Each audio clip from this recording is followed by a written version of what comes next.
Bueno, hoy vamos a estar viendo el budismo, entonces vamos a hacer todos yoga. Póngase de... No, no es cierto. No vamos a hacer yoga hoy, pero sí estamos viendo esta serie donde estamos viendo diferentes cosmovisiones. ¿Qué es una cosmovisión? Es una forma de ver el mundo. Son los lentes a través de los cuales vemos el mundo, vemos la naturaleza, vemos al ser humano, vemos a Dios. Hay unas cosmovisiones que no tienen a Dios, otras que sí. Entonces estamos viendo, por ejemplo, ya vimos por qué no soy ateo, por qué no soy agnóstico, por qué no soy hindú. Y vamos a ver otras más. Por ahí me preguntaban, bueno, ¿por qué no soy masón? ¿Por qué no soy testigo de Jehová? Bueno, vamos a ver algunas de esas. ¿Quiénes aquí tienen familiares mormones, por ejemplo, o amigos mormones? Muchos de ustedes. ¿Testigos de Jehová? También bastantes. Llegan ahí a la casa a tocar, ¿no? Sí, en mi casa ya no llegan, no sé por qué. Pero llegan.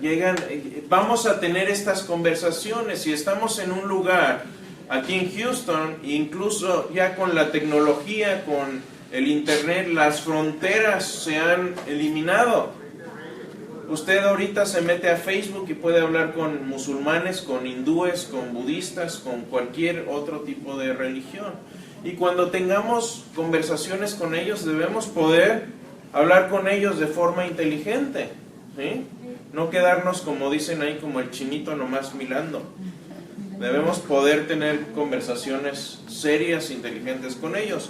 Entonces, para los que no han estado en la serie o que van empezando, no se preocupen. Esta es la segunda, son como módulos pequeños porque vemos cada cosmovisión más o menos independiente. Sí, la vez pasada vimos un poquito de lo que es el budismo, qué es en lo que creen ellos. Y hoy voy a explicar por qué no soy budista. Vamos a comparar esas ideas del budismo con el cristianismo. ¿Sí? ¿Están conmigo? ¿Se acuerdan más o menos de lo que vimos en la clase anterior o ya fue hace muchos años? O sea, pasaron 2 semanas, ¿no? Bueno, vamos a empezar. Pero ustedes saben que yo soy de Querétaro. Querétaro, cuando yo empecé a vivir ahí en los 80s, pues era muy chiquito y me acuerdo que vivíamos en una colonia donde estaba una tiendita en la esquina. ¿Quién no tiene tienditas así en sus pueblos? Pero ahora tenemos en Houston, tenemos los mega Walmarts y los H-E-Bs y todas estas grandes cadenas, ¿ya? Ahora ya Querétaro es una gran metrópoli, más grande que Houston y más importante que Houston, ¿verdad? Pero no es cierto. Sí, ¿verdad? Dice mi hermano que sí. Él acaba de venir, él sabrá, pero tenemos estas grandes tiendas y cuando uno iba a esta tiendita, la miscelánea se llamaba, uno iba a comprar pasta de dientes, por ejemplo. ¿Y qué decía uno? Una pasta de dientes. Porque había un tipo de pasta de dientes nada más. No había 40 como hay hoy. Incluso esto me pasa con el pan. Me mandan a comprar pan y tiene que ser el multigrano con no sé qué, que tantas calorías. Y nunca le atino. Siempre me regañan que cuando voy por el pan. Nunca le atino. ¿Sí o no? Sí, ya. Bueno, lo mismo pasa. Entonces nos sucede un poquito a veces con la religión y con las religiones y las cosmovisiones, como nos pasa con las pastas de dientes. Decimos, pues cualquiera funciona, es pasta de dientes, te lava los dientes, ¿qué más da? Si tiene fluoruro, si no tiene fluoruro, si tiene blanqueador, si tiene acá, que si es para niños, que si sabe a chicle. Sí, de veras, tienen incluso de esos. Y pensamos a veces, nuestra sociedad hoy en día piensa mucho que no importa lo que creas con que lo creas sinceramente. ¿Sí o no? No importa qué creas, con que sea una creencia sincera, está bien. Bueno, no necesariamente es cierto, porque imaginen esto, imaginen que alguien inventa y te dice, y te venden una pasta de dientes, te la venden al mismo precio que cualquier otra pasta de dientes y te dicen, Esto es pasta de dientes, pero tú lo llevas a un laboratorio y no es más que gelatina con sabor a menta. ¿Eso te va a lavar los dientes? No, vas a acabar así. Eso no te lava los dientes. Hay pastas de dientes que no funcionan porque no te limpian los dientes. Eso es lo que supuestamente debe hacer una pasta de dientes. Y les decía, pensamos muchas veces así de la religión. Pues no importa, la que quieras, la que a ti te funcione. Bueno, vamos a ver que esto no es una buena idea de cómo escoger nuestras creencias. Que nuestras creencias deben adaptarse a la realidad, no la realidad adaptarla a lo que nosotros queremos creer. ¿Sí? ¿Se entiende eso? Debemos adaptar una cosmovisión que se adapte a la realidad. Entonces decía, ¿qué es una cosmovisión y cuál es su propósito? Bueno, una cosmovisión tiene como propósito entender la vida.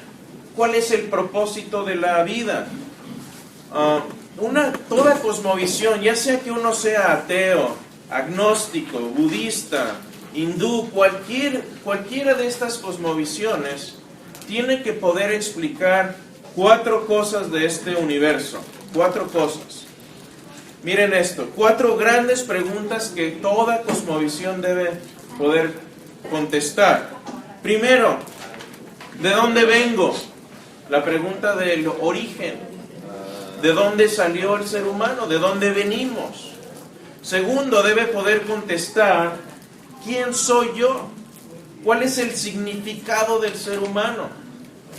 El ser humano, en comparación con otros seres vivos, por ejemplo, con un animal, ¿cuál es la diferencia entre un ser humano y una esponja marina? ¿Llegamos todos por el mismo proceso o hay alguna diferencia importante? ¿Qué más? ¿Por qué hay maldad en el mundo? La cuestión de moralidad es algo que una cosmovisión debe también poder contestar. ¿Por qué hay maldad en el mundo? ¿Por qué hay bien y por qué hay mal? ¿Se acuerdan cómo empieza el budismo? El príncipe Siddhartha Gautama, ¿por qué es que va y abandona y deja a su familia? ¿Recuerda? ¿Qué dijiste? Sufrimiento. Él se dio cuenta de que había sufrimiento en el mundo. Siddhartha Gautama, ¿de qué religión era? ¿Qué cosmovisión tenía? Era hindú. Y él rechazó los Vedas, los escritos hindúes, y dijo, esto no me funciona, voy a buscar otro camino. Pero esa es la pregunta, la cuestión central del budismo. ¿Por qué hay maldad en el mundo? ¿Por qué hay esta cuestión de sufrimiento? ¿Por qué sufrimos? Y finalmente una cosmovisión debe poder contestar la pregunta de ¿qué pasa después de la muerte? Es como, por ejemplo, en el ateísmo que dicen, muerto el perro se acabó la rabia. ¿O hay algo más detrás de esta vida? ¿Qué pasa después de que morimos? ¿Hay algo más o no? Y si morimos después, ¿qué? Y si sí hay algo, ¿qué es lo que sucede? ¿Vamos a estar todos tocando arpas por la eternidad? Claro que yo no creo eso, pero muchos creen que sí. O hay otra cosa más por ahí. Entonces estas son las 4 grandes preguntas. Todo mundo tiene que contestar estas preguntas. El ateo tiene que contestar esto. El hindú tiene que contestarlo y el cristiano tiene que contestarlo también. Son las 4 grandes cuestiones de una cosmovisión. Ahora, estas cosmovisiones deben pasar varios filtros. Y esos son los filtros que vamos a usar hoy para analizar el budismo. El primer filtro debe ser lógicamente consistente. Es decir, no debe violar las leyes de la lógica, debe ser algo lógico. Ravi Zacharias, que ahora es un teólogo cristiano, teólogo y filósofo cristiano, él era hindú. ¿Y saben por qué abandonó el hinduismo? él decía que lo que él cree en su corazón debe tener sentido en su cabeza, en su mente. Y él dijo, para mí el hinduismo no tiene sentido en mi cabeza. No tiene sentido. Debe ser lógicamente consistente. Segundo, debe ser empíricamente adecuada. ¿Qué quiere decir esto? La palabra dominguera, empírico, ¿no? Quiere decir que sus enseñanzas deben corresponder con lo que observamos en la realidad. ¿Sí? Lo que observamos debe corresponder, las enseñanzas de esta cosmovisión deben corresponder con la realidad. En la serie que vimos del ateísmo, ¿por qué decíamos que no soy ateo o no somos ateos? A ver, el ateo quiere decir todos los seres humanos y todos los animales venimos del mismo lugar. Le quieren dar más valor al ser humano, pero ¿por qué un ser humano tiene más valor que una cucaracha? ¿Solo porque yo lo diga? No. Ahora, en el cristianismo, ¿por qué tiene más valor el ser humano que una cucaracha? No porque las cucarachas sean comida. ¿Por qué es? Estamos hechos a la imagen de Dios. Estamos hechos a imagen de Dios. Tenemos algo que nos distingue de los animales. Y el tercer filtro debe ser esencialmente relevante, es decir, las enseñanzas de la cosmovisión deben guiarnos a una forma correcta de vivir. Es decir, ¿por qué yo no es correcto que yo vaya y les robe ahorita la cartera? Porque está mal. ¿Por qué está mal? Porque tenemos un Dios que es un Dios moral, que nos dice que no debemos hacer, no debe robar. ¿Sí? Entonces debe ser algo que nos enseñe la manera correcta de vivir. ¿Qué les parece si aplicamos estos filtros al budismo? Sí, Francisco. Pero si roba, entonces pasa a ser como la cucaracha. Esa puede ser una buena analogía. Puede ser. No, es un chiste, pero en realidad el ser humano tiene valor moral independientemente de lo que hagamos o donde estemos. Puedes parecerte a una cucaracha, pero no te conviertes en una cucaracha. Curiosamente, ahora que mencionan eso, el genocidio en Ruanda sucedió entre los Hutus y los Tutsis, cuando los Tutsis empezaron a llamar a los Hutus cucarachas. De hecho, siempre el primer paso al genocidio es la deshumanización de la persona. Paréntesis. Sí, muy rapidito. Y el hallmark o la marca específica es que Dios nos dio esa moralidad, entendiendo que hay una conciencia, a diferencia de los animales y de todos los demás. O sea, básicamente nosotros tenemos un valor más alto precisamente por esa diferencia. Y tan es así que desde Génesis dijo, y enseñoreará de los animales y de todo. O sea, hay una cosa muy práctica. Sí, hay una jerarquía que Dios estableció, no solo de dominio, sino de valor también, ¿no? Excelente. Entonces vamos a comparar el budismo, el cristianismo, y expliquemos por qué no soy budista. Vamos a empezar con... Primero las escrituras. ¿Cuáles son las escrituras budistas? ¿Cuáles son las escrituras cristianas? Bueno, los escritos del budismo son varios, pero básicamente son los escritos que dejó el príncipe Siddhartha Gautama y después varios de sus sucesores. ¿Se acuerdan que él agarró a 5 discípulos y de ahí empezaron a salir diferentes ramas, diferentes filosofías budistas? Obviamente no todos los budistas son iguales. Hay budismo zen, hay budistas que dicen no hay Dios, otros dicen puede haber algo como Dios, los famosos avatares, un avatar, son de diferentes tipos. Ahora, quiero hacer algo muy notorio. Cuando uno empieza a estudiar una cosmovisión, tiene que irse a sus escritos más autoritarios, ¿sí o no? Si uno quiere saber qué cree un cristiano, ¿qué debe hacer uno? La Biblia. Ese es nuestro documento autoritario. Ahora, nuestros libros, sobre todo el Nuevo Testamento, tienen una característica muy, muy importante. Una cosa es, pongamos si esto es el tiempo. Y estos son los eventos claves. Aquí, por ejemplo, sucede la crucifixión y la resurrección. No sé cómo dibujarlo. Si se les ocurre, me dicen. Pero sucede aquí la crucifixión y la resurrección. ¿Cuánto tiempo pasa entre que sucede este hecho y que se relatan o que se plasman por escrito los relatos que sucedieron? ¿Cuánto tiempo pasa más o menos?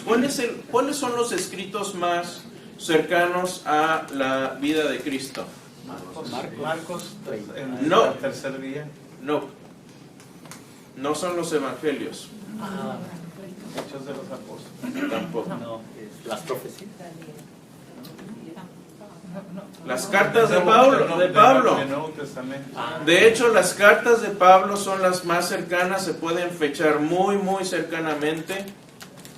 Y Pablo es el primero que escribe aquí. Digamos en el 55 ya empezamos a tener escritos. Primera de Corintios, podemos trazarlo al año 55, 56 más o menos, que es de hecho anterior a los evangelios. Pero sucede algo muy interesante, que aquí Pablo ya está citando material que vienen en los evangelios. ¿Se dan cuenta? O sea que el material de los evangelios es anterior a Pablo. Y no solo eso, tenemos aquí algunos escritos. Por ejemplo, ¿saben ustedes lo que es un credo? Sí, es como una enseñanza condensada con el propósito de que la gente pueda aprendérselo, memorizárselo. Es como hacen ahora para aprender los libros de la Biblia, ¿no? Juliet, ¿cómo te aprendiste los libros de la Biblia? ¿Una canción? ¿No la cantas? No, ok. Pero esa es... Ándale, exactamente. Es una... Y tiene un ritmo. Ahora, vean ustedes, si tienen sus Biblias, después lo pueden ver ahora como quieran, pero Primera de Corintios, del versículo 3 al versículo 6 o 7 más o menos, es un credo. Ese credo, incluso los historiadores, varios historiadores ateos, dicen que se puede remontar incluso a 5 años después de la crucifixión. Quiero enfatizar esto porque esto es inaudito en historia antigua. Inaudito, es decir, no hay casi ningún otro. Yo podría decir, aventurarme, y si ven en internet y me quieren retar en esto, les diría, no hay ningún otro escrito del siglo I, II, III que tenga este testimonio tan cercano, esta cronología tan cercana. Entonces pasan unos 25 años máximo después de que sucede la crucifixión y ya tenemos escritos de Pablo. Las primeras copias de cuando nos llegan. ¿Cuál es la copia más antigua? Ay, hijo, me encantan estas preguntas. ¿Cuál es la copia más antigua o el fragmento más antiguo que tenemos de la Biblia? El que se encontró en Egipto recientemente, el Evangelio de Marcos. Hay un evangelio, hay una... Gracias. Ding, ding, ding. Oficialmente ahorita es un papiro que se llama P66, que es un fragmento de Juan, y es más o menos del año entre el año 125 y 150. ¿Ok? ¿Es P66 o P52? Creo que es P52. Uno de los dos. Está muy cabalístico el 66.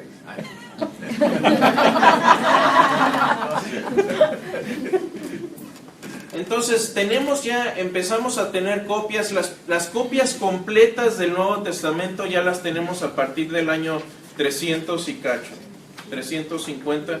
Ya tenemos el Nuevo Testamento prácticamente completo. Ahora, comparemos esto con los escritos budistas, ¿les parece? Vamos a ser justos y vamos a comparar los primeros escritos budistas con los primeros escritos cristianos. Aquí cito al doctor Gary Habermas, que es uno de los historiadores más eminentes en cuanto al cristianismo, y él cita aquí a otro historiador muy eminente, pero del lado budista. Esto es lo que dice este hombre, este erudito budista. Dice: el erudito budista Edward Conze hace notar que muchos de los escritos importantes de Buda datan de entre 600 y 900 años después de la muerte de Buda. Pausa aquí. Quiere decir que si estamos hablando aquí de Buda, hiciéramos una línea, yo me tendría que venir casi que por hasta acá. Y ya me salí del cuadro, pero 600 años después a 900 años después de que nos llegan los primeros escritos de Buda, es decir, de cuando habló Buda a cuando se escribieron los primeros escritos budistas, pasan entre 600 y 900 años. ¿Les da eso confianza? A mí esto me da confianza. Hasta el idioma lo cambiaron. Porque aquí la gente que escribió todavía está viva. Allá, ¿ya pasaron cuántas generaciones? Ahí se los dejo. Sigamos. Dice, siendo la enseñanza oral la norma en los primeros 500 años. Fue puro rollo en los primeros 500 años. Conze luego reconoce claramente los problemas que esto ocasiona. Algunos de estos millares de volúmenes de enseñanza deben realmente representar las enseñanzas originales de Buda. El problema es que carecemos, y aquí lo cita textualmente, dice: carecemos, sin embargo, de criterios objetivos que nos ayuden a aislar el mensaje original. Todos los intentos de encontrarlo se basan en meras conjeturas y la discusión del tema generalmente termina en disputas infructuosas. ¿Qué quiere decir eso? Que en los escritos que tenemos hoy, que supuestamente fueron de Buda, no sabemos si fueron de Buda y no sabemos ni siquiera qué parte se escribió Buda. ¿Tenemos ese problema con los evangelios? No. ¿Con las cartas de Pablo? Tampoco. Sigue, en cuanto a las copias que hablábamos en las primeras copias, dice: el último problema aquí, más allá de la fecha de composición, tiene que ver con la fecha de las copias más antiguas que sobreviven. Recuerden, cristianismo, 350 años, ya tenemos los primeros copias completas del Nuevo Testamento. Otro estudioso, Hekam, hace notar que los documentos budistas más antiguos en existencia datan del siglo VII después de Cristo. Esta diferencia de al menos 1300 años después de la muerte de Buda falla en asegurar que ideas foráneas no se hayan infiltrado, lo que es precisamente uno de los puntos de Conze. Varias escuelas escribieron cosas distintas. ¿Se acuerdan? Buda tuvo diferentes discípulos, de ahí salieron diferentes escuelas budistas. El resultado es que los eruditos aún disputan hoy en día a qué escuela Buda realmente perteneció. Es como si dijéramos, no sabemos si Jesús era bautista, o si era testigo de Jehová, o si era reformado. Ese es el problema que ellos tienen, y los mismos estudiosos budistas lo reconocen. No tenemos ese problema acá.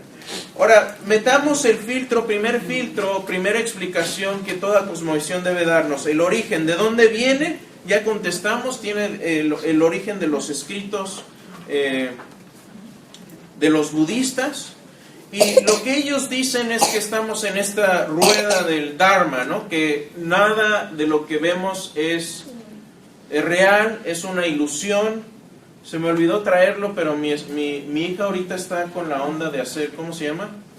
Slime, que es como como una sustancia así coloidal, que no es ni líquido, ni sólido, ni todo lo contrario. Parece algo que no voy a mencionar ahorita. Yo usé guantes, dice, con guantes. Entonces, ¿qué es lo que sucede? Que el budista dice, somos como esta masa de plastilina, pero nosotros vemos las cosas diferentes porque estamos en esta rueda, y esta rueda es una ilusión. La maldad, si tú estás sufriendo ahorita, el budista te diría, no estás sufriendo realmente, es una ilusión. Sí, eso es lo que diría un budista. Por eso tienes que liberarte de tus deseos, y en el momento en que tú te liberes de tus deseos, vas a liberarte del sufrimiento y del dolor. Ahora, parte del problema aquí que tenemos, que yo tengo en particular con el budismo, es que termina siendo anticiencia. Porque si en realidad los planetas no existen, si no existe la Vía Láctea, si no existe el sistema solar, si no existen las matemáticas para descubrir cómo podemos llevar un hombre a la Luna o a Marte, o sondear las profundidades marinas, si es todo una ilusión, ¿para qué hacer ciencia del todo? Simplemente pongámonos a meditar, a hacer los famosos OM, y nos tratamos de desligar de todos nuestros deseos hasta llegar al nirvana. Eso es lo que dicen ellos. El problema del ser humano es que estamos demasiado conectados. Debemos desconectarnos y así eliminar el problema del mal. Es eliminar primero al ser. Esa es la idea del budismo. Ahora, en el cristianismo, ¿qué es lo que sucede? Muchos piensan que hoy, sobre todo, que el cristianismo es anticiencia. Déjenme decirles que el cristianismo promovió la ciencia, y fueron los primeros científicos cristianos los que pusieron los cimientos y los fundamentos de la ciencia moderna. Rodney Stark, un historiador muy eminente, si quieren saber de las cruzadas, este es su hombre, pero escribió también esto, dice: el surgimiento de la ciencia no fue una extensión del aprendizaje clásico, fue el crecimiento natural de la doctrina cristiana. ¿Cómo esto? Dice, la naturaleza existe porque fue creada por Dios. Para amar y honrar a Dios, uno primero tiene que apreciar totalmente las maravillas de su mano. Además, ya que Dios es perfecto, la obra de sus manos funciona de acuerdo a sus principios inmutables. Por el uso completo de los poderes de la razón y la observación recibidos de Dios, somos capaces de descubrir estos principios. Es decir, el fundamento que los científicos cristianos usaban era: Dios creó esto, por eso tiene orden. Por eso los planetas siguen órbitas que podemos seguir, podemos describir matemáticamente. Einstein decía, las matemáticas son el lenguaje con el que Dios escribió el universo. Y eso es lo que pensaban también los primeros cristianos. Decían, esto tiene que tener detrás a un gran diseñador. Esto no puede ser motivo o causado por el azar. Y eso fue lo que motivó a los primeros cristianos a empezar a estudiar. Y no era que decían, wow, bueno, ya sabemos cómo funciona el universo, por lo tanto Dios no existe. No, decían, qué maravilla de que Dios existe y creó este maravilloso mundo y nos dio una inteligencia para poder entenderlo. La mente y el universo van de la mano, y eso era lo que veían estos hombres en la ciencia. Pero si estamos viviendo una ilusión, ¿para qué aprender? Se acabó la escuela. Saquemos a los hijos de la escuela y vámonos todos a meditar hasta llegar a nirvana. ¿Qué más? En cuanto a la ciencia, por ejemplo, fíjense que hace unos 100 años la norma en la ciencia era que el universo siempre ha estado ahí. Si tú preguntabas a un científico hace 100 años, ¿De dónde vino el universo? Te dirían, no viene de ningún lado, ahí ha estado siempre. Pero en los últimos 50 años esa teoría se ha ido de cabeza y ahora hay muy buena evidencia de que el universo tuvo un inicio. Bueno, por el otro lado, el budismo requiere de un universo que esté en constante destrucción y creación. Requiere que el ser humano sea un ser cíclico, donde ya cuando llegaste al nirvana, ya tu masa, tu plastilina se une a la gran masa de plastilina y ya saliste del problema. Dejas de tener conciencia y te liberas del mal. Esa es la cuestión con el budismo. Acá ellos requieren de un universo que sea cíclico, que inicie, que se destruya, que inicie y se destruye, que inicie y se destruye. Eso es lo que requiere. Pero no funciona ese modelo ya con la ciencia moderna. ¿Y qué dice Génesis 1? En el principio Dios. El principio del universo, ¿quién fue? Dios. Una persona, y fue Dios. Ese es el principio del universo. Ahora,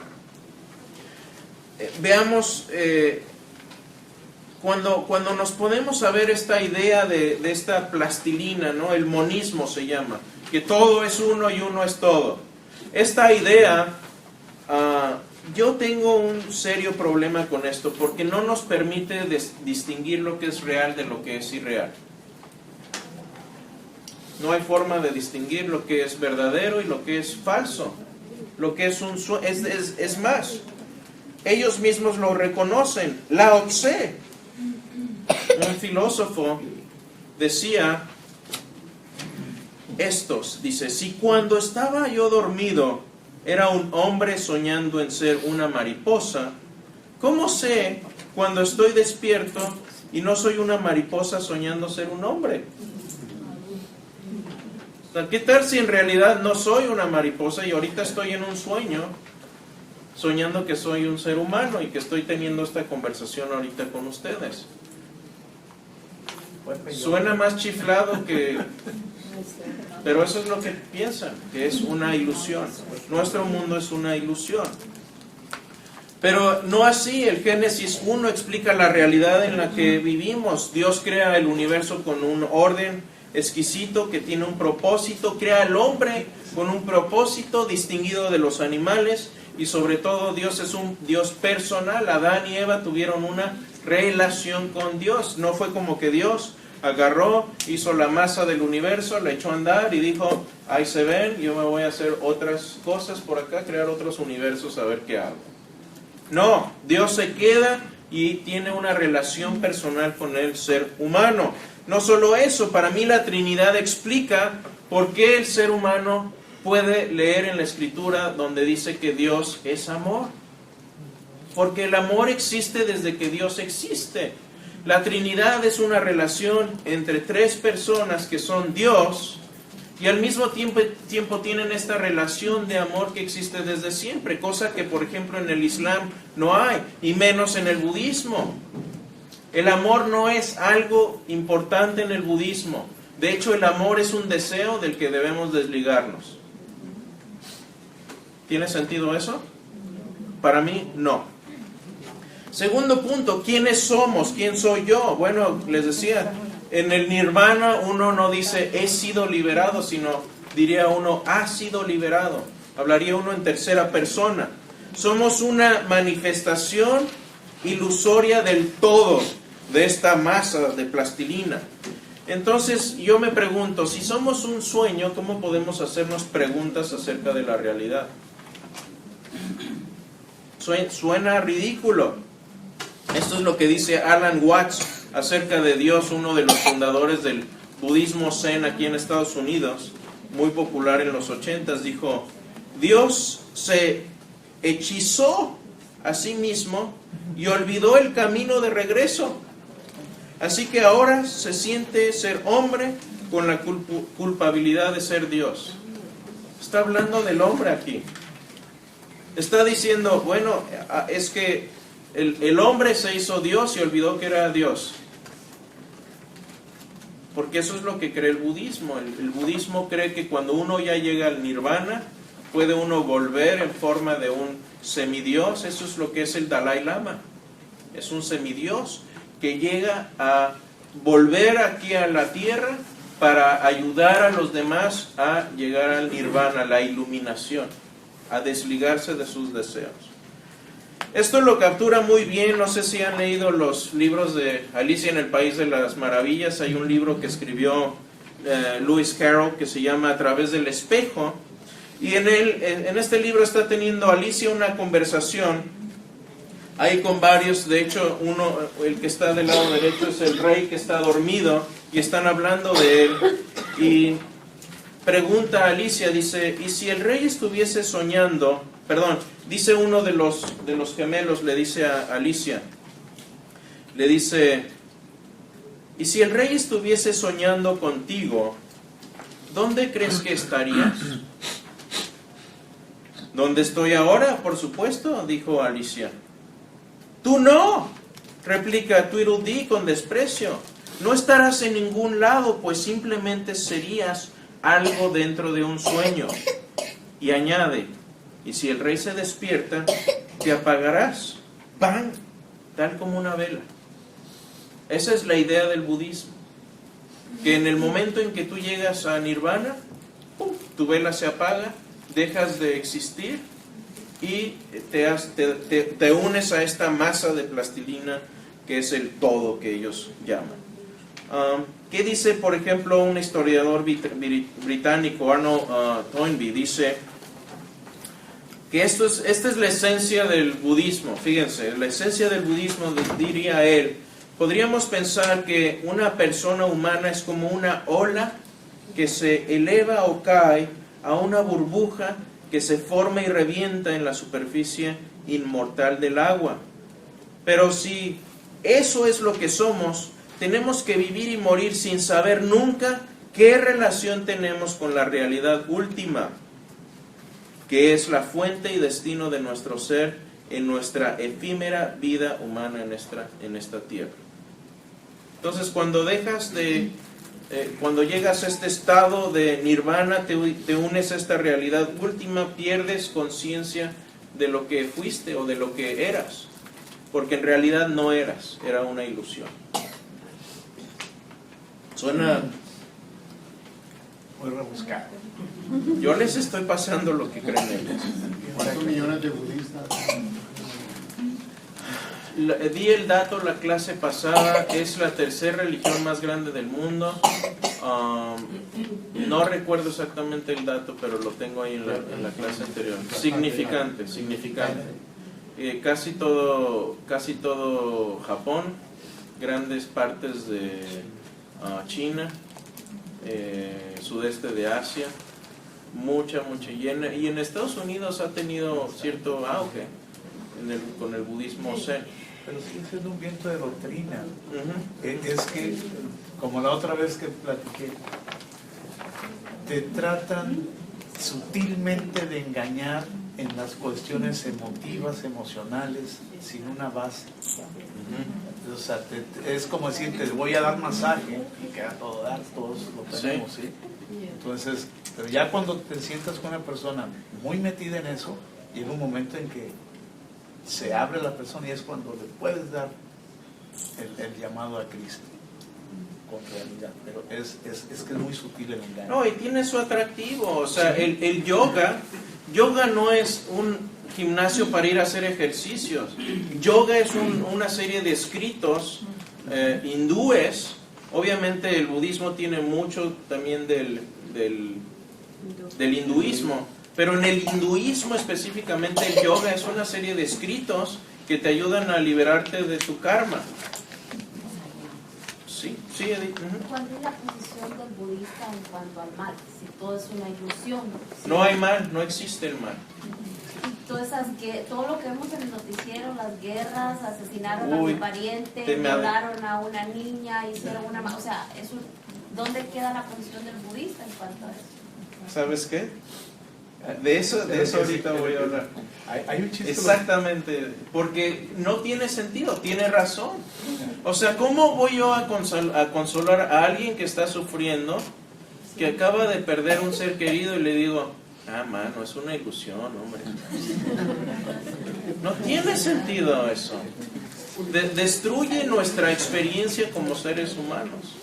Sí, en este momento Chris Dupont está enseñando budismo. ¿Qué dirían ellos del cristianismo? Bueno, dirían que es una filosofía, que es otro tipo de filosofía, y de pronto hay budistas que dirían, bueno, pues si quieren creer eso, esa es la ilusión, ellos tienen que liberarse, esa es su rueda del Dharma, de la que ellos deben liberarse, sigue siendo un deseo, ¿sí? Ellos están tratando de entender cómo funciona esta rueda del Dharma, pero tienen que liberarse finalmente de ella. Si ese camino les ayuda, está bien. Ahora, interesante que el camino óctuple, que es el camino para llegar al nirvana, parte de las enseñanzas de Buda, y tengo un amigo que era budista y se salió del budismo por esto, porque hay una cita de Buda que dice, donde encuentres la verdad, vete por ahí. Entonces dijo, bueno, voy a ver si el cristianismo tiene algo de verdad, y terminó siendo cristiano, ¿sí? Entonces no están opuestos a que tú creas otra cosa, pero si eso te causa tener deseos, vas a seguir en tu rueda de Dharma. Si te ayuda a liberarte de tus deseos, es otro camino para llegar al nirvana. Pero discúlpame, en esencia son pacifistas, si lo quieres ver de otra manera. No es como la raza musulmana que dice, vas y córtale la cabeza. Bueno, hasta cierto sentido, porque tienes también los monjes Shaolin, que son budistas, y son las artes marciales más mortíferas que hay en la tierra, ¿no? Sí, pero o sea, en general el pensamiento de ellos, digo, me ha tocado convivir con gente también, y sí. Pero en general no es esa agresión, ¿no? Te dan explicaciones de cómo las flores son bonitas, se van por otro lado. Entonces, cuando yo veo estos filtros y veo, es lógicamente consistente, perdón, pero a mí no me da lógica no me hace lógica. Por ejemplo, ¿Sí? lo del budismo, para mí, he oído mucho, desde que yo soy cristiana, que la gente que se pone a hacer ese tipo de meditaciones, su cabeza va en blanco, y ahí donde Satanás puede agarrarlos, ponerlos en su te cara, pone una porque, buena sacudida. Así, porque no están concentrados en algo. O sea, claro. se van... Vimos la vez pasada que la cuestión de meditación en budismo no es igual a meditar en la palabra, que cuando uno está meditando no está, a ver, estoy tratando de poner mis ojos de huevo cocido y la mente en blanco. No, estás tratando de meditar en la palabra de Dios, pensar en Él, etcétera, etcétera. No y es eso, lo pero mismo. ese tipo de meditaciones que yo he oído es muy buena para Satanás entrar ahí, porque es puerta abierta para él. Satanás le importa que hagas lo que quieras, menos que te concentres en Dios. Sí, pero si estamos haciendo eso, claro, le damos una oportunidad. Claro. ¿Qué más? Es empíricamente adecuada. Sus enseñanzas corresponden con la observación de la realidad. Es decir, yo le preguntaría a un budista, si lo que yo vivo en este momento no es real, es una ilusión, ¿cómo sabes que es una ilusión? ¿Cuál es tu fundamento para decir es una ilusión? Bueno, pues los escritos de Buda. ¿Y cómo supo él? Si en el momento en que llegó al nirvana se debe haber esfumado su conciencia, ¿cómo entonces sabes? Como decíamos, les repito, ¿dónde leítes? ¿Qué base tienes? Sí. Esencialmente relevante, sus enseñanzas deben guiarnos directamente a la forma correcta de vivir. A mí no me dice nada que el mundo sea una ilusión, cómo vivir. O sea, y no me dice por qué una cucaracha es de menor valor moral que una persona, no me lo explica eso. No me explica por qué siento que si mato una cucaracha mi esposa me va a felicitar, pero si atropello a un niño voy a tener consecuencias graves. Eso no me lo explica, y esa es una experiencia humana que todos tenemos. ¿Por qué tenemos esa experiencia? No lo explica para mí el budismo. De hecho hay una historia, no sé si voy a leerla rápido. De hecho, quiero leer en el cristianismo cómo se explica el dolor y el mal y el sufrimiento, porque es muy diferente a lo que vemos en el budismo. Y quiero poner es audio, pero viene subtitulado para que lo puedan ver. Ernesto, ¿me ayudas con la lucecita? Gracias. Y quiero que pongan mucha atención, pero esta es la forma en que el cristiano obtiene solaz en cuanto al sufrimiento, lo que decía ahorita Edith.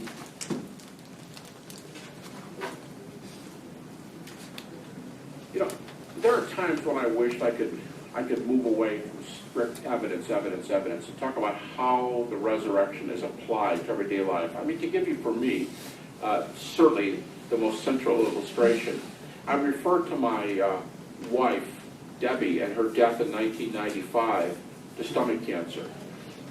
And we brought her home from the hospital, and she was up in the room sleeping for most of the day, and I had a child monitor up there, and I went out to sit on the porch, and I kind of had a discussion with the Lord, a make-believe discussion. What would the Lord say? And the discussion always went something like this. Lord, Debbie's only 43 years old. I have these young children, and you did give me ministry. How can I take care of the kids and the clothes and the food? And Lord, while I'm on this subject, why is Deb dying? And I pictured the Lord saying back to me, Gary, you know, we've got something in common. I watched my son die. Now, at the time, I thought the only kinds of people who could share my pain, so to speak, were those who lost a spouse or a child. So this was a especially relevant response that I imagined God saying. And so when he said, I watched my son die, this sort of, I imagined it sort of shocking me, you know, sort of setting me back a little bit. And I'd say,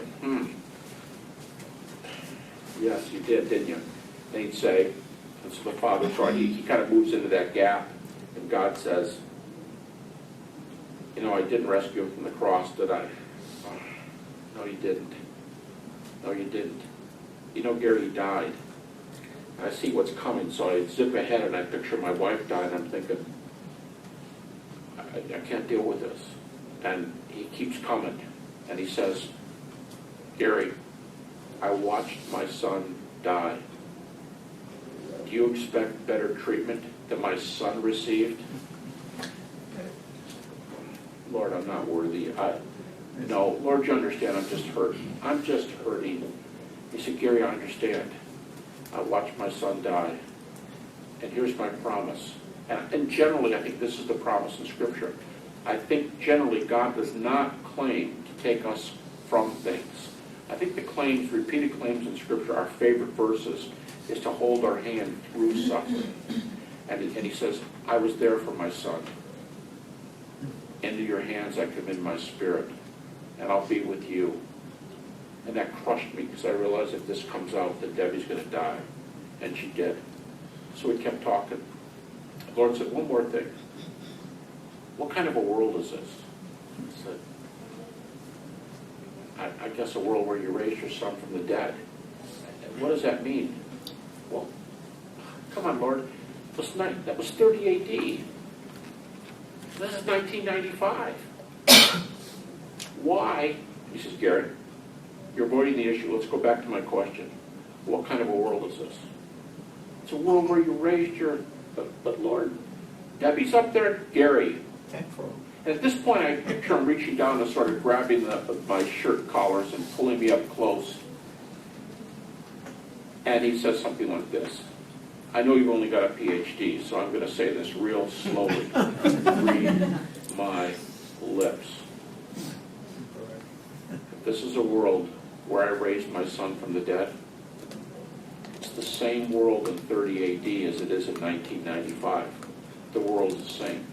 It's a world where I'll hold your hand through suffering, and one day you'll be together. As a card that was sent to me that was the most touching. I couldn't even repeat this card for probably a year. The card said, can you imagine what it will be like when one day you are in heaven and you'll be able to walk with your wife through the heavenly gardens, walking hand in hand. And I was unprepared for the Lord's answer, and I said, Lord, what are you saying to me? And he said, it's simple. I watched my son die. Do you expect better? No, Lord. What kind of a world is it? It's a world where you raise people from the dead. Hang in there. I'm going to be with you. But I'm not taking you from this one. And it crushed me.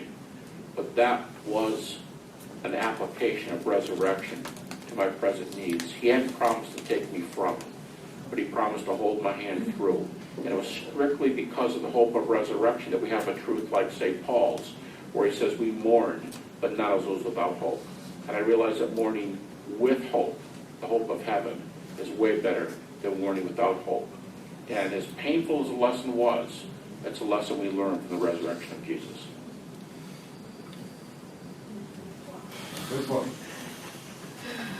Creo que hay poco que agregar a lo que dice Habermas, porque la resurrección es nuestra garantía de nuestra propia resurrección. Y como dice Pablo, la muerte ha sido vencida. Eso no es algo que haga el budismo. El budismo, en vez de explicar el mal, simplemente lo ignora. Ignora el sufrimiento.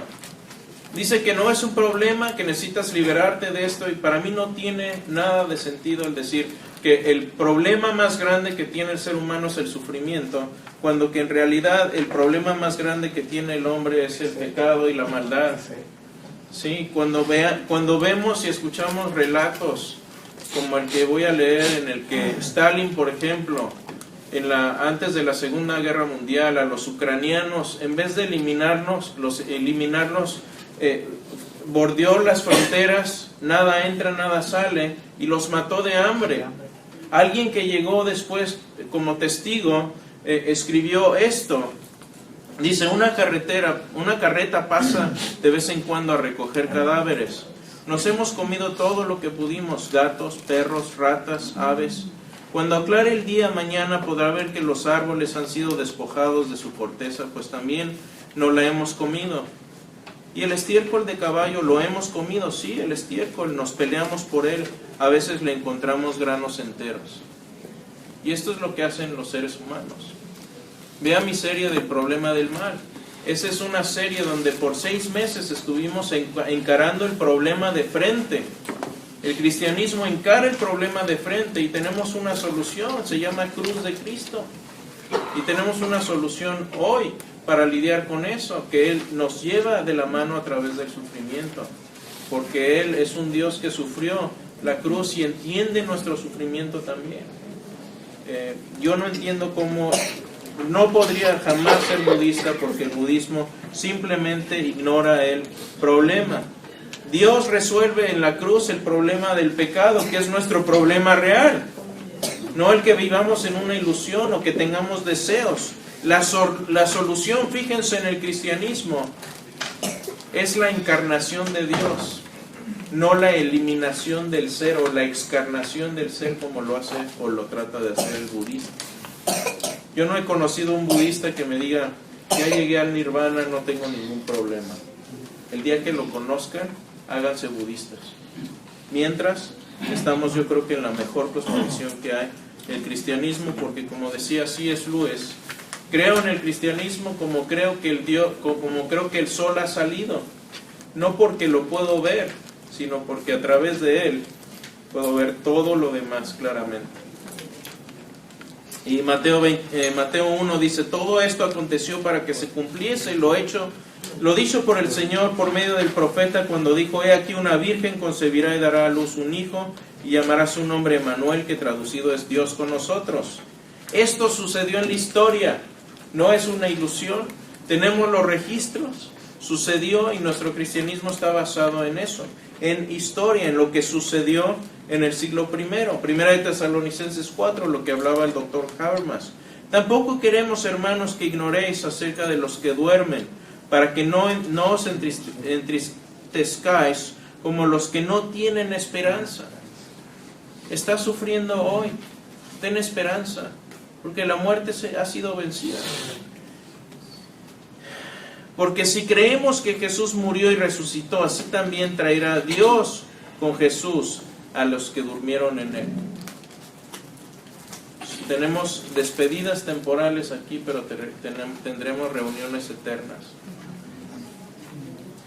Sufrimos, pero no sufrimos como los que no tienen esperanza. Y finalmente, uno de mis pasajes favoritos, Juan 14, 19. Porque yo vivo, vosotros también viviréis. Este es tu futuro si sigues a Jesús. Eso es lo que vino a hacer por ti y por mí. Y vino a mostrarte compasión y amor en la cruz del Calvario. Amén. Amén. Y esa es la razón por la que no soy budista. Amén.